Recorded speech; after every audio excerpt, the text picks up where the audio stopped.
Première manche de notre jeu, premier jeu à identifier 3 titres. Ces images sont-elles celles de Tiny Toon, de Tiny Toon Adventure ou de Zool? Et bien sûr, 1, 2 ou 3 pour les possesseurs de cartes multipoints. Olivier. Première. La réponse 1. La réponse 1, Tiny Toon sur Game Boy. Une bonne réponse grâce à Maria. Un premier point marqué, bravo. Deuxième jeu à identifier. Ce jeu est-il Lethal Enforcer, Lethal Weapon ou Lethal Enforcer 2?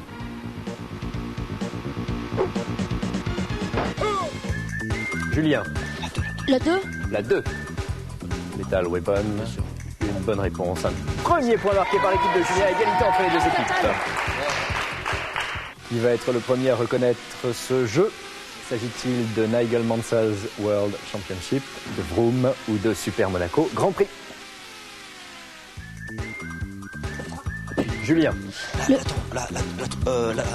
2. La 2. La 2. Mauvaise réponse.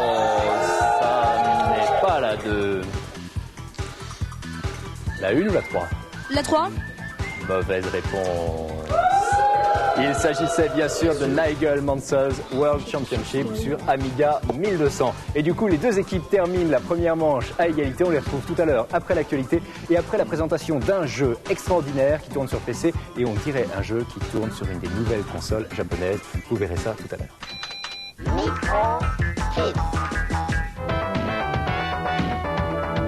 Vous rêvez d'incarner l'un des plus grands joueurs mondiaux? Sans problème, avec ATP Tour de Sega Sport, vous aurez le prestige de choisir votre champion parmi les 32 plus grands du tennis.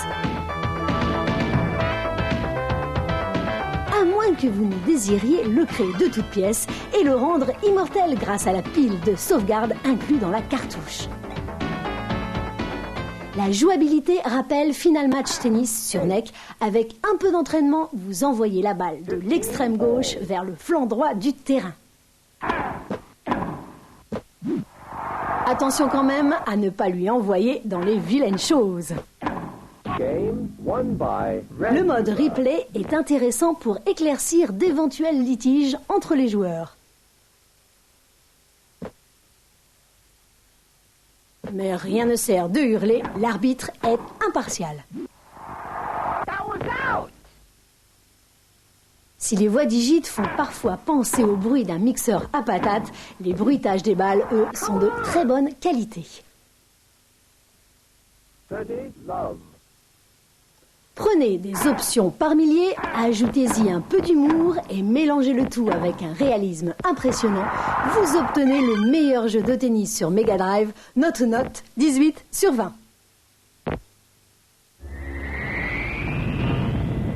Après quelques mois d'attente insupportables, Dark Forces de LucasArts débarque enfin sur PC CD-ROM.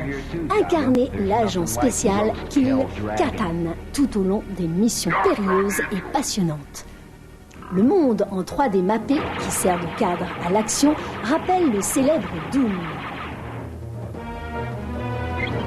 Cependant, il est ici possible de lever et de baisser la tête, de sauter ou encore de ramper.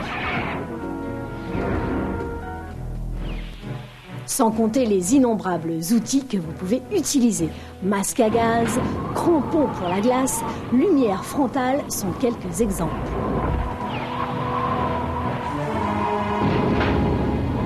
Du côté des armes, c'est l'abondance. 9 modèles différents sont disponibles, allant du simple pistolet laser au redoutable fusil concussion Stuker. Les ennemis vont du basique Stormtrooper au plus terrible garde gamoréen. Même le chasseur de primes Boba Fett est de la partie.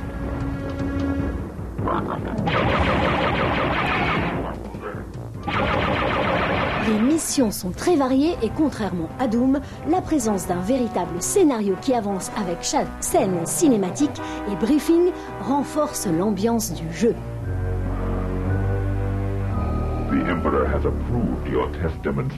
La bande sonore est digne de la trilogie des Star Wars.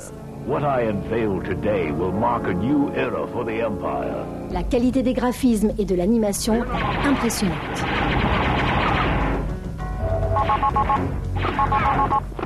Stopper la production des redoutables Dark Troopers deviendra rapidement une obsession. Le côté obscur de la force ne nous empêchera pas de mettre un 18/20 à ce soft passionnant. On connaissait Bomberman sur nombre de consoles et son adaptation manquait gravement sur Mega Drive, mais Hudson Soft comble désormais cette lacune avec Mega Bomberman. À l'instar des autres versions en mode story, vous incarnez un petit bonhomme qui pose des bombes pour tuer ses ennemis. Sa mission est de sauver sa planète.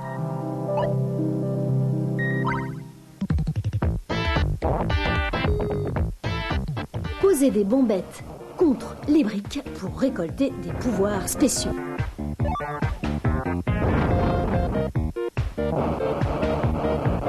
En mode battle, vous affrontez 3 autres adversaires humains ou ordinateurs. Même principe, posez des bombes et soyez le dernier à rester en vie. C'est un délire.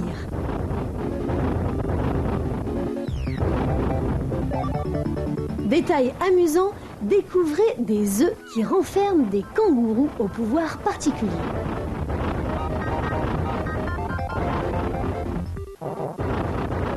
Cette adaptation Mega Drive ressemble fort à une version NEC sortie il y a quelques années, mais c'est toujours avec un plaisir sans nom que l'on retrouve le fun qui est propre à Bomberman. Notre note, 17/20.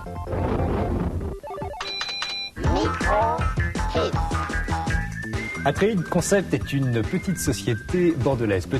Était une petite société bordelaise parce que, étant donné la qualité des produits qui sont en train d'être préparés chez Atreides Concept, je pense qu'on entendra vraiment parler de cette société dans les mois qui viennent. Nous sommes en compagnie de Nicolas Gaume, le président d'Atreides Concept, et de Jocelyn Charmet, qui est senior infographiste. Et vous préparez un jeu qui s'appelle Warrior. Alors, quel est le but du joueur dans Warrior ? Warrior, c'est un jeu assez simple, c'est un jeu de combat sur le mode de Street Fighter et Mortal Kombat, donc un jeu qui oppose 2 personnages qui doivent combattre l'un contre l'autre. Et une de ses particularités, c'est qu'il est basé sur une technologie assez originale que nous avons créée qui s'appelle la 3D Biomotion. Il tourne sur PC. Il tourne sur PC, il sera disponible en version CD-ROM et également en version disquette. Alors qu'est-ce que c'est que cette technique qui permet d'obtenir des effets quasiment comparables à ceux d'une PSX ? Nous l'espérons, la 3D Biomotion, c'est un compromis entre les techniques de 3D traditionnelles qui permettent une souplesse dans les angles de vue et dans la richesse des animations, et l'animation dite bitmap, donc l'animation dessinée à la main, qui, elle, donne un réalisme et un rendu beaucoup plus agréable à l'œil. Alors Jocelyn, quelles sont les étapes quand on utilise cette technique ? Est-ce qu'il y a des étapes différentes des techniques de création habituelles ? Tout à fait, sur Warriors, on est parti du support papier, parce qu'il y a différents artistes qui ont travaillé sur Warriors. Tous ont un background orienté dessin papier. Donc il y a des dessins sur papier qui ont créé un papier, qui sont digitalisés. Et ensuite dessinés en bitmap avec des softs conventionnels de dessin comme des Paint, etc. Ceux-ci sont ensuite mis en volume. Ça s'apparente davantage à de la sculpture. Par la suite, c'est plus du dessin. Nous modélisons les personnages, nous leur donnant du volume, en extrudant certaines parties, c'est-à-dire en tirant des points, en renfonçant certains points pour donner une impression de relief. Et les personnages sont ensuite entièrement en 3D. Et comment se fait-il que ce soit la première fois qu'on obtienne cette qualité sur PC ? Qu'est-ce qui bloquait avant ? L'originalité, là, c'est qu'on associe un dessin bitmap qui a un rendu qui est très attachant parce qu'il est esthétiquement très beau, et avec une modélisation 3D de type 3D Studio, où on peut voir tous les côtés du personnage. Ce personnage vit, il est présent, il est en 3 dimensions, mais avec un rendu bitmap qui est beaucoup plus séduisant et auquel le joueur est habitué. Oui. C'est une des caractéristiques justement des jeux vidéo où on part plutôt de l'objectif que des paramètres. C'est-à-dire qu'on a essayé de faire quelque chose de plus souple, de plus agréable pour le joueur. Et on s'est vraiment creusé la tête pour revenir à des technologies originales. On n'a pas fait quelque chose de fondamentalement nouveau. Simplement, on a pris des techniques existantes et on les a combinées de façon originale. Et puis, vous avez créé des dossiers de préparation qui sont très impressionnants. Pour ce qui est de la création de manière générale, à Atreides, tous nos produits suivent un processus qu'on essaie justement de pousser au maximum vers le joueur. Et on essaie de s'organiser le mieux possible. Donc on a un travail d'abord d'analyse et de recherche sur le marché. On essaie d'interviewer un maximum de joueurs, d'étudier un maximum les produits de la concurrence, les annonces de produits de la concurrence aussi bien sûr, et voir aussi les différentes possibilités des nouvelles machines. C'est sûr qu'on peut, 1 an et demi, 2 ans à l'avance, prévoir de faire un jeu qui tournera que sur Pentium parce qu'on estime que le Pentium sera une machine plus répandue quand le jeu sera disponible.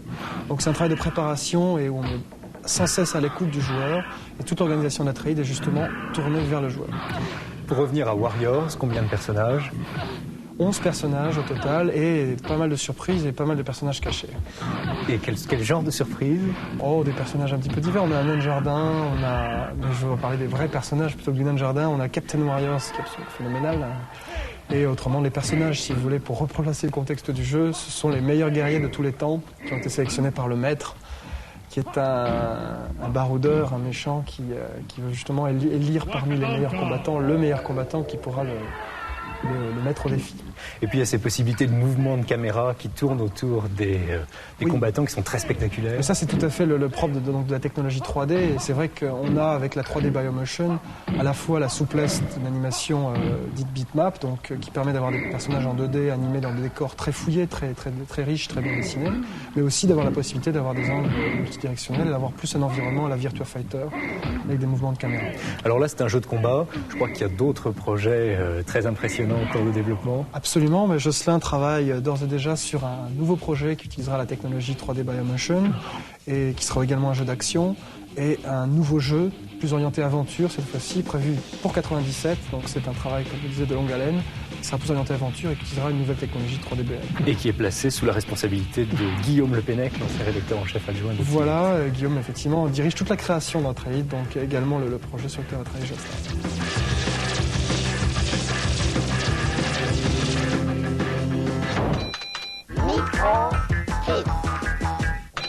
Deuxième manche de notre jeu, les deux équipes sont à égalité, c'est donc le vainqueur de cette deuxième manche qui permettra à son équipe de remporter la victoire finale. Et on retrouve Arnaud aux commandes, 14 ans, qui a déjà remporté 2 victoires dans Micro Kids, et Maria, 11 ans, mais qui se débrouille pas si mal. Est-ce que vous êtes prêts, Arnaud et Maria ? Oui. 3, 2, 1, top, c'est parti. C'est parti avec Arnaud en rouge, en haut sur votre écran, et Maria en bleu. Beaucoup de concentration pour les deux candidats. Et le premier virage arrive, c'est un virage à droite serré. Attention à ne pas avoir d'accident. Les deux candidats ont bien passé ce virage. Bien sûr, il s'agit de Virtua Racing 2000 sur MD38, vous le savez, puisque c'est la quatrième semaine maintenant que nos candidats s'affrontent sur ce jeu. Le circuit s'affiche en silhouette noire à droite sur l'écran. Vous voyez que la petite voiture rouge de Arnaud est en tête. Maria, cela dit, le suit de près avec un parcours pour l'instant quasiment sans faute. Ah, il y a un accident pendant qu'Arnaud entame la dernière ligne droite et franchit la ligne d'arrivée en vainqueur. Et c'est de nouveau, et pour la 3e semaine consécutive, Arnaud et Julien qui remportent la victoire. Et c'était drôlement bien joué. Maria, alors Arnaud et Julien, vous choisissez un numéro 1, 2 ou 3. Le 1. Ils ont déjà gagné 6 jeux sur Mega Drive. Et ce sont 3 autres nouveaux jeux sur Mega Drive qui s'affichent. Ça leur fait 9 jeux de leur choix sur Mega Drive, not too bad. Maria et Olivier, bravo. Et je propose pour le public qu'on les applaudisse tous les 4. Si vous avez envie de venir jouer avec nous, je vous rappelle l'adresse de l'émission Micro Kids Multimédia, production Richard Joffo, 30 rue Eugène Carrière, 75 018 Paris, ou alors vous découpez un petit bulletin dans le magazine Micro Kids Multimédia mensuel, et il y a également le 3615 France 3, rubrique Micro Kids. Bravo encore une fois à tous les 4 et bravo au public, vous étiez super.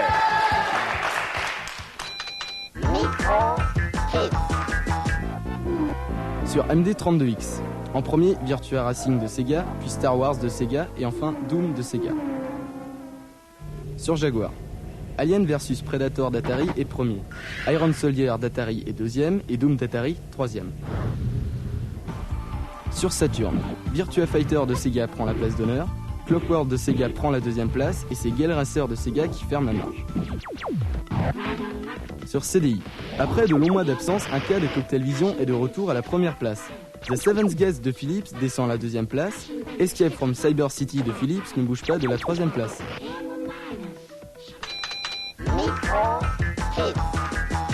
Décidément, on aime beaucoup une société anglaise qui s'appelle Dorling Kinderley qui produit des CD-ROM multimédia. Nous vous avons présenté il y a quelque temps The Way Things Works, dont la version française devrait arriver incessamment sous peu. Voici aujourd'hui My First Incredible Amazing Dictionary, un CD-ROM qui s'adresse aux plus petits mais qui est vraiment passionnant.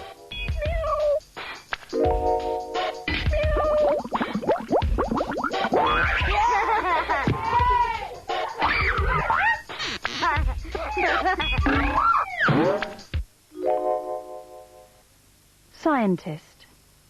A scientist is a person who studies to find out how and why things happen. Et maintenant, place à la création graphique avec les 3 œuvres retenues cette semaine. L'auteur de la dernière remporte bien sûr une console 16 bits et un abonnement au magazine Microkids Multimédia, le mensuel.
Un bref rappel, vous pouvez toujours voter pour les Microkids d'or en découpant un bulletin de vote dans votre mensuel Microkids Multimédia et en nous envoyant votre sélection à l'adresse habituelle. Ceci étant fait, voici les 3 propositions du jour de notre jeu caché. Choix numéro 1, Strike Commander. Choix numéro 2, Strike Gunner. Choix numéro 3, F-15-3. Il y a quelques semaines, Jean-Michel nous présentait un concours organisé par IBM. Il s'agissait des accros de la micro. Eh bien, la semaine prochaine, nous recevrons les lauréats de ce concours. En attendant, on regarde ensemble la démo du jour. C'est une deuxième partie de No du groupe Noom qui tourne toujours sur PC. On la regarde ensemble. À la semaine prochaine. Jouez bien. Bye bye.